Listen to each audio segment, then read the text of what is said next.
Kas Varro Vooglaid on rikkunud Eesti Rahvusringhäälingu seadust? Kui see teema tundub sulle marukuiv ja igav, siis ära muretse, kõne alla tulevad teiste hulgas selline nähtus nagu...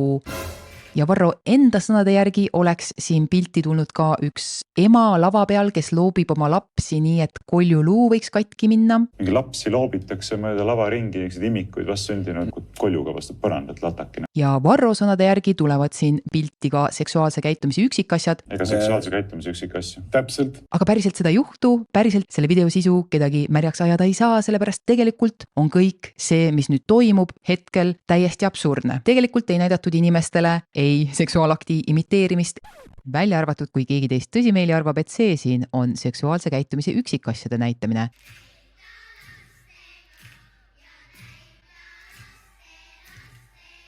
Mis juhul see keegi teist on tõenäoliselt algkooliealine ja ei tohiks seda videot siin ka vaadata.